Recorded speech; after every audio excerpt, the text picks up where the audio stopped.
നമസ്കാരം. എല്ലാവരും ഒരു കൈയടി കൊണ്ടാക്കാം. അതിന് ഇത്രയും സമയം ഇവിടെ ചെലവഴിച്ച നിങ്ങൾക്ക് എല്ലാവർക്കും ഒരുപാട് താങ്ക്സ്. കാരണം എനിക്കറിയാം നിങ്ങൾക്ക് ഒരുപാട് കാര്യങ്ങൾ മാറ്റി വെച്ചിട്ടായിരിക്കും ഇവിടെ ഇരിക്കുന്നത്. അപ്പം ഞങ്ങളുടെ ഒരു ഡ്രീം പ്രൊജക്റ്റ് ആണ്. അപ്പം അതിൽ വന്ന് നിങ്ങളെല്ലാവരും അനുഗ്രഹിച്ചതിൽ ഒരുപാട് സന്തോഷമുണ്ട്. എനിക്ക് ഏറ്റവും കൂടുതൽ നന്ദി പറയാനുള്ളത് മഹേഷിന്റെ അടുത്തും സാറിന്റെ അടുത്താണ്. കാരണം എന്നെ വെച്ചിട്ടൊരു പടം ചെയ്യാൻ ഒരു ധൈര്യം നന്ദിയുണ്ട്. പിന്നെ ഇവിടെ വന്നിരിക്കുന്ന സെലിബ്രിറ്റീസ് ആയിട്ടുള്ളവരും ഞാൻ ഇത്രയൊന്നും പ്രതീക്ഷിച്ചിട്ടല്ല വന്നത്. ഇവരുടെ അടുത്തിപ്പം ഞങ്ങൾ ഫ്രണ്ട്സ് എല്ലാം ഒരുമിച്ച് സംസാരിക്കുമ്പോൾ അത്രയൊന്നും ഇല്ല, പൂജയല്ലേ, ചെറിയ കാര്യമായിരിക്കും എന്നൊക്കെ വിചാരിച്ചാണ്. പക്ഷെ ഇവിടെ ഒന്ന് ഓഡിറ്റോറിയത്തിൽ കയറിയപ്പോൾ ഞാൻ അയ്യോ ആ ഒരു അവസ്ഥയിലൊക്കെ നിൽക്കുന്നത്. എന്നാലും ഒരുപാട് സന്തോഷമുണ്ട്. ഇത്രയും ഇൻഡസ്ട്രിയിലെ ഏറ്റവും വലിയ ആൾക്കാരോടെ, ലെജൻസ് ആയിട്ടുള്ള ആൾക്കാരോടെ, പ്രൊഡ്യൂസേഴ്സ്, ആക്ടേഴ്സ്, എല്ലാ ടെക്നീഷ്യൻസും ആർട്ടിസ്റ്റുകളും എല്ലാവരുടെയും മുമ്പിൽ നിന്ന് സംസാരിക്കാൻ കഴിയുന്നതിൽ, ഇങ്ങനൊരു സിനിമ ചെയ്യാൻ കഴിയുന്നതിൽ, അതിൻ്റെ ക്യാരക്ടറാണ് ഞാൻ ചെയ്യാൻ കഴിയുന്നതിൽ ഒരുപാട് സന്തോഷമുണ്ട്. ഈ ഒരു സ്റ്റേജ് തരുന്ന എനർജിയും കോൺഫിഡൻസും വളരെ വേറെയാണ്. അത് എനിക്ക് ഇവിടെ നിന്നപ്പോൾ അതിങ്ങനെ ഇപ്പോൾ അക്സെപ്റ്റ് ചെയ്യാൻ ആയി വരുന്നതേ ഉണ്ടായിരുന്നു. ഞാൻ ക്യാരക്ടർ ചെയ്യാൻ പോവാണ് എന്നുള്ളത്. സോ ഈ സ്റ്റേജിൽ നിന്നിട്ട് ഞാൻ മഹേഷിന്റെ അടുത്തും ക്രിസ്ത്യൻ സാറിന്റെ അടുത്തും എൻ്റെ എല്ലാവിധ ഉറപ്പുകളും തരികയാണ്. എൻ്റെ 100% ഞാൻ സിനിമയ്ക്ക് കൊടുത്തു.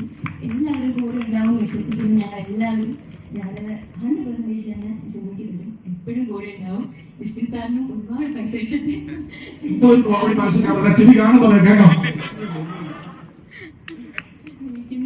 അതുപോലെ തന്നെ ഞങ്ങളെ പോലെയുള്ള കുടുംബങ്ങളെ വെച്ചിട്ട് പുതിയ സിനിമകൾ ചെയ്യാൻ ഇനിയും ഒരുപാട് പ്രൊഡ്യൂസേഴ്സിനും ഒരുപാട് ഡയറക്ടേഴ്സിനും ഒരു ധൈര്യം കിട്ടട്ടെയെന്നും ഞാൻ പറയും. Thank you so much.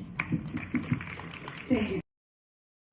എനിക്ക് മഹേഷ് എത്രയെക്കാട്ടിലും പ്രൊഡക്ഷൻ കമ്പനിക്കാളും എനിക്ക് പറയാൻ പാടുള്ളൂ അറിയത്തില്ല. നന്ദി പറയാനുള്ളത്, ബേബി ഗേൾ ഒരു നേഴ്സിന്റെ ക്യാരക്ടർ ചെയ്യാനിരുന്നൊരു കുട്ടി മാറിപ്പോയിട്ടാണ് ഞാൻ ബേബി ഗേളിലേക്ക് വരുന്നത്.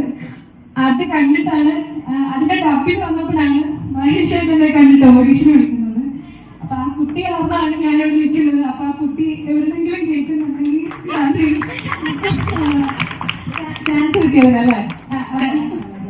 അതായത് പക്ഷെ ഇത് നമ്മുടെ നായിക ഒരു വേഷത്തിലേക്കുള്ള പുതിയ എൻട്രി ആണ് അല്ലേ? അല്ലേ? നേരത്തെ പറഞ്ഞാൽ ഇവിടെ നിൽക്കുമ്പോൾ കുറച്ച് ടെൻഷൻ പരിപാടികളൊക്കെ ഉണ്ട്. അപ്പൊ അതെല്ലാവരും ഒന്ന് ക്ഷമിക്കണം. എന്റെ ആദ്യത്തെ സിനിമയാണ്. മഹേശ്വരൻ നേരത്തെ പറഞ്ഞ പോലെ ഓഡിഷന് വന്ന് 2 ഓഡിഷനൊക്കെ കഴിഞ്ഞ് ഞങ്ങൾ സെലക്ട് ആയതാണ്.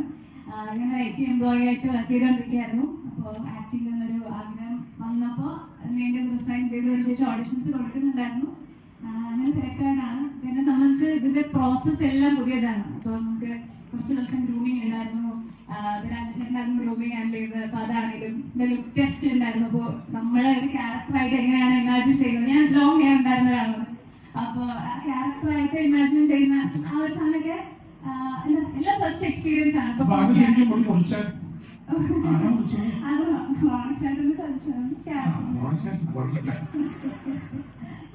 അപ്പൊ അങ്ങനെ ആദ്യത്തെ എക്സ്പീരിയൻസ് ആണ്, ആദ്യത്തെ സിനിമയാണ്. അപ്പോ അതിന്റെ എക്സൈറ്റ്മെന്റ് ഉണ്ട്, ചെറിയ ടെൻഷൻ ഉണ്ട്. അപ്പൊ ആദ്യത്തെ സിനിമ ഇങ്ങനെ ഒരു പ്രൊഡക്ഷനിൽ ചെയ്യാൻ പറ്റാന്ന് പറയുന്നത് ഒരു വലിയ ഭാഗ്യമാണ്. അപ്പോൾ ഒത്തിരി ഗ്രേറ്റ്ഫുൾ ആണ്. ക്രിസ്ത്യൻ സാർ, അതുപോലെ മഹേഷേട്ടൻ, നമ്മുടെ റൈറ്റർ ശ്രീപ്രസാദ് ഏട്ടൻ, കാസ്റ്റ് ചെയ്ത രാജേഷ് ഏട്ടൻ, അഖിലേട്ടൻ, ഫെസിക്ക, ഒത്തിരി ഹാപ്പിയാണ്. Thank you. അങ്ങനെ ഞാൻ ഓഡിഷന്റെ രാജേഷ് സാറാണ് ഓബിയസ്ലി ഞാൻ രാജേഷ് സാറിന് മുമ്പ് കണ്ടിട്ടുണ്ടായിരുന്നു. അപ്പം ഓഡിഷന്റെ സ്ഥലത്ത് പോയിട്ട് കുറച്ച് നെർവസ്നെസ് ഒക്കെ ഇങ്ങനെ ഇരുന്നിട്ട് രാജേഷ് സാർ പിന്നെ കണ്ടപ്പോൾ ആരെങ്കിലും ഉണ്ടല്ലോ, ഓക്കെ ഗുഡ്. എനിക്ക് അങ്ങനെയാണ് പിന്നെ ഫൈനലി കാസ്റ്റ് ആയി. ആദ്യമായിട്ടാണ് ഓബിയസ്ലി മാജിക് പ്രിൻസിൽ വർക്ക് ചെയ്യുന്നത്. Thank you Christian sir, thank you Mahesh sir, thank you sir. Excited to work on this project. Thank you guys. Thank you. എല്ലാവർക്കും നമസ്കാരം. ഞാൻ പറഞ്ഞ പോലെ ഇന്നലെ വരെ ഞാൻ എന്നെ തന്നെ കൺസിഡർ ചെയ്തിരുന്നത് ആസ് എ ഡാൻസറാണ്, ആസ് എ കൊറിയോഗ്രാഫർ. ആദ്യമായിട്ടാണ് ഇങ്ങനെയൊക്കെ നിൽക്കുന്നത് ആക്ടേഴ്സിൻ്റെ കൂടെ. എന്നെ ആക്ടറായിട്ട് കൺസിഡർ ചെയ്യുന്നതിന് ഞാൻ വളരെയധികം ഗ്രേറ്റ്ഫുൾ ആണ്. റിയാലിറ്റി ഷോയൊക്കെ ചെയ്യുമ്പോൾ കൊറിയോഗ്രാഫേഴ്സ് ഞങ്ങളവിടെ ഇരിക്കും, ആക്ടേഴ്സ് വരും, ആസ് എ ഗസ്റ്റ് വരും, പോവും. അപ്പോൾ ഇപ്പോഴും ഒരു ഇതുണ്ടായിരുന്നു, I want to step up, I want to do something different. അപ്പോൾ എനിക്ക് ഈ അവസരം തന്നതിൽ എല്ലാവർക്കും നന്ദി. I'm really grateful. I will give my 100%. So yes, thank you. Thank you.